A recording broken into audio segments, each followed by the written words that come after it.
What's going on, guys, and welcome back to a brand new Five Nights at Freddy's update video. Now, we haven't done one of these in a little bit of time here, but we've got a huge one for you guys today. I'm sure you guys can tell by the title and the thumbnail for this video. It has to do with the brand new Five Nights at Freddy's movie, and it's actually a post made by Dude or Scott Cawthon, as you guys know, the creator of Five Nights at Freddy's, and it's just titled Bad News About the Fnaf Movie, and it has a sad face, and, you know, we're gonna get into this, but trust me, it's actually some really good news, and it's super exciting, but it's a very long post, so we're gonna read through the entire thing, go through all the different screenplays that he's gonna reveal to us here, and break it all down and see what's going on with the FNAF movie, because as you guys know, we haven't heard anything about this in a very, very long time. But of course, before we get into that, let's smash 10K likes on this video if you guys are excited for the FNAF movie, and a review of it whenever it comes out, because obviously, as soon as this movie is released, I'm going to be doing a review of it, and going to the screenplay. Who knows what's going to happen with it, but you guys know I'm going to be all over this movie, because it's going to be absolutely insane. But let's go ahead and get into this. So he says, bad news about the FNAF movie, sad face, and he says, hi everyone. Before we get into the bad news concerning the state of the Five Nights at Freddy's movie,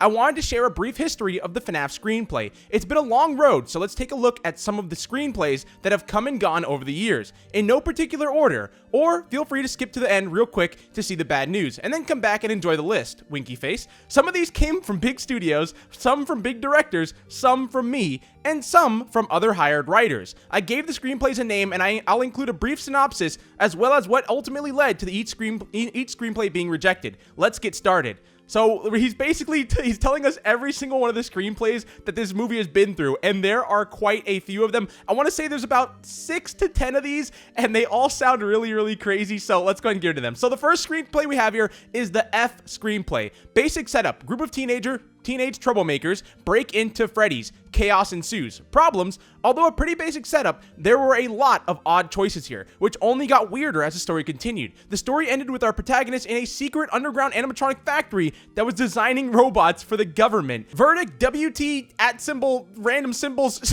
I don't know what you meant to put there. I think WTF, I don't know. Strayed way too far from the source material. Tossed it. So yeah, there's the first screenplay right there. It was just called the F screenplay. Group of teenagers, they break into Freddy's, you know, things go bad. The basic setup. Then they end up somehow underground in an animatronic facility that's designing robots for the government. Okay, that's, you know, hey, that might actually fit into the story. That actually sounds a little bit like Sister Location there. Anyways, the next one we have here is the Plushies Take Manhattan screenplay.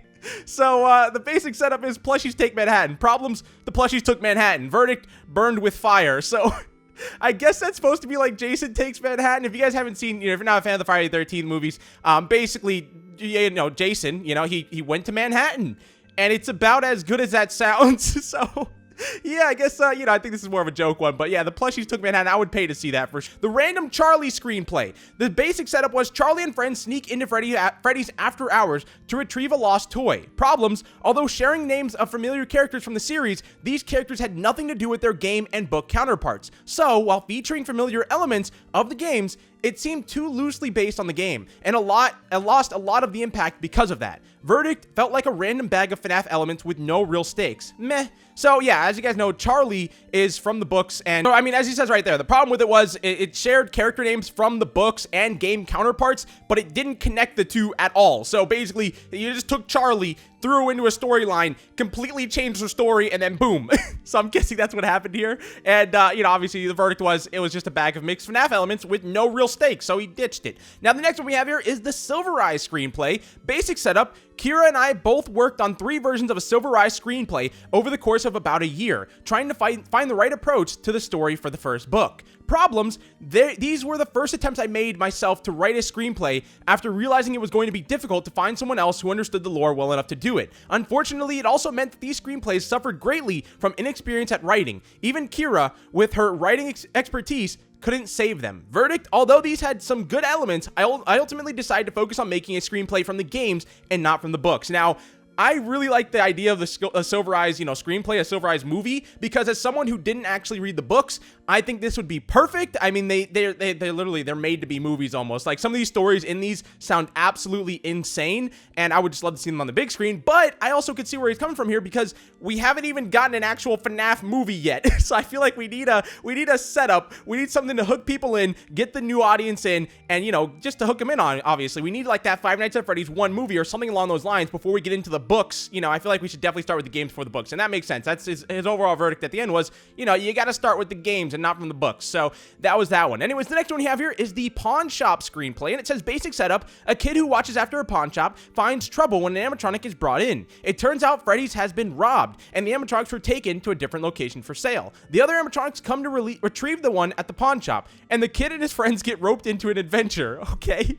Problems: a creative approach, but felt a little too much like a boy and his animatronic.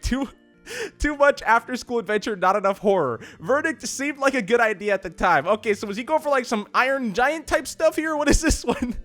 That sounds interesting though. So wait, what is, okay, so the kid who watches after a pawn shop find trouble when an animatronic is brought in. Who brings in the animatronic?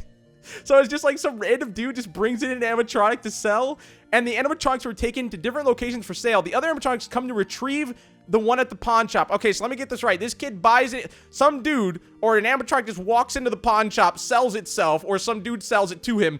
And then the other animatronics are just like, yeah, bro, hey, we're going to need that animatronic back, okay? We're here to retrieve one of our brethren, all right? You need to give him back. And that's how he gets roped into an adventure. So it's a creative approach. Yeah, he felt like a boy and his animatronic. That would actually be kind of insane, but that's definitely a little interesting. So it said, you know, Verdict was, it just seemed like a good idea at the time. Honestly, I could see that being a good idea.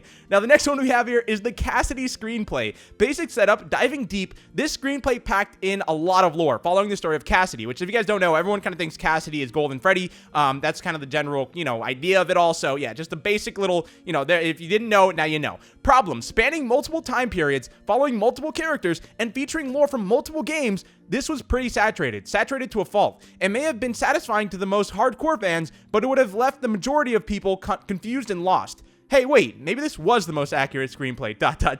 Verdict: ultimately more of a visual encyclopedia than a movie.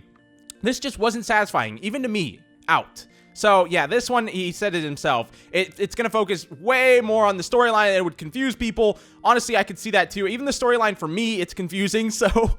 And I play these games every single day. I've played it since basically they've come out, and honestly, the story to me is just is at a point where it's like, okay, I'm lost, but...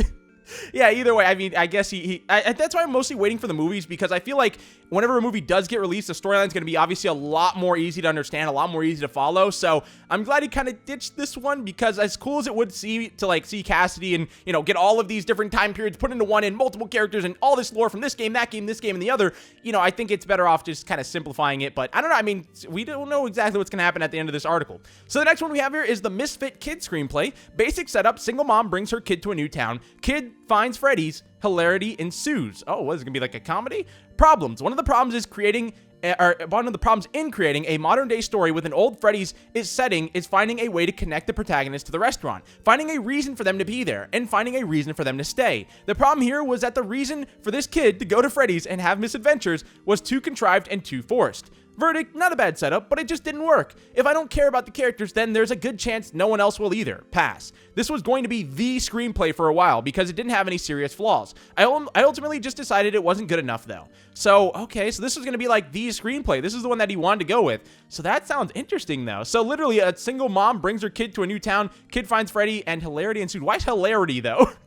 Why would that be hilarious? I feel like there's some bad stuff is going to happen there, but okay. Next up, we have the Ghost Tracker screenplay. Basic setup: a group of amateur ghost trackers sneak into an abandoned Freddy's. Problems: although a very common sense setup for this sort of movie, the problem again arose how to give these characters a connection to Freddy itself, or Freddy's itself. What ended up happening was way too much of the story went to their own backstories and their own hardships. It took the spotlight away from the story of Freddy's. Verdict: a stronger connection between protagonist and Freddy was needed. Lesson learned. Okay, so these are just going to be random ghost hunters that get inside of a pizzeria. I don't know why. I always just assumed that the story for the movie would just be exactly what happens in Fnaf 1. I don't know. I feel like that. I always thought that was what he was going to do.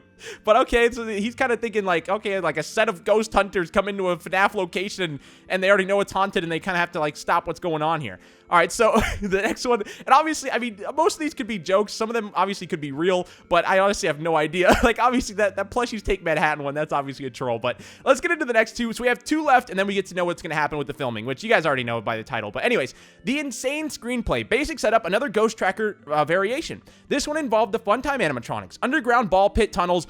Oh, what? And a marionette out for revenge. Problems: as other screenplays ventured too far into adventure, this one went too far into action. Verdict: too all over the place with too many characters doing too many things. Oh, what, dude? That just sounds cool, though. Like, there's ghost hunters, Like, is that what I guess Ghost Tracker? Yeah, I assume it's like a ghost hunter. And they're involved with the Fun Time animatronics underground with ball pit tunnels? Like, what does that even mean? I need an explanation of what a ball pit tunnel is, dude. Is it a tunnel with just balls in it? Like, is it like a ball pit, but it's a tunnel? How do the balls not fall out of the tunnel? Like, I don't know, dude. This sounds so intriguing.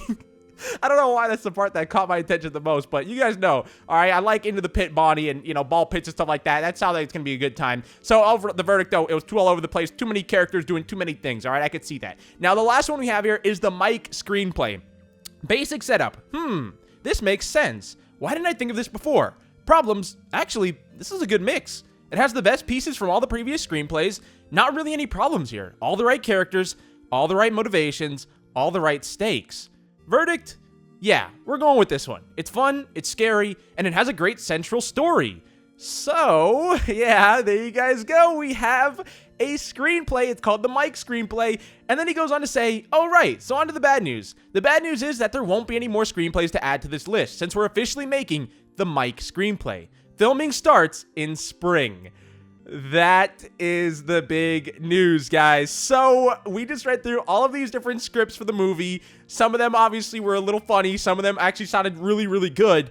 And we now have our official screenplay here, and it's the Mike screenplay. He doesn't really hint anything towards it besides, you know, it has to do with Mike. And, you know, it just says, hey, this actually seems pretty good. This is a good mix of everything. I like where this is going. After years, we have been waiting for this movie. I think I followed Scott on Twitter in like 2015, 2016, when he posted that movie teaser.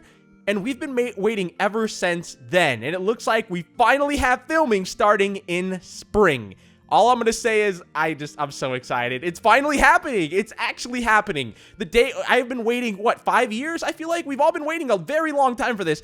And it's finally going to actually happen. So, guys, that is the news here. I just wanted to read through all the funny little, you know, screenplays that he posted here and just give you guys the big news that the filming is starting in spring. And all I'm going to say is, Sky, if you're somehow watching this, anyone from the FNAF movie, get me in there, okay? I told you I will play a trash can. I will play the dumpster in the background. I will play a ball in the ball pit. Just give me a role in this movie somewhere. I won't even show my face until then, so people will have no idea it's me. I'll just be somewhere in the background just subtly, and just everyone will be like, oh, there's just some random dude back there, and pay no attention to me, but I'll be there, okay? That's all I ask. Anyways, guys, I'm gonna end this video here. I hope you guys enjoyed the video. If you guys did, smash like on the video down below. Hit that subscribe button if you're new to the channel, and I'll see you guys in the next one. Thank you guys so much for watching. Peace out.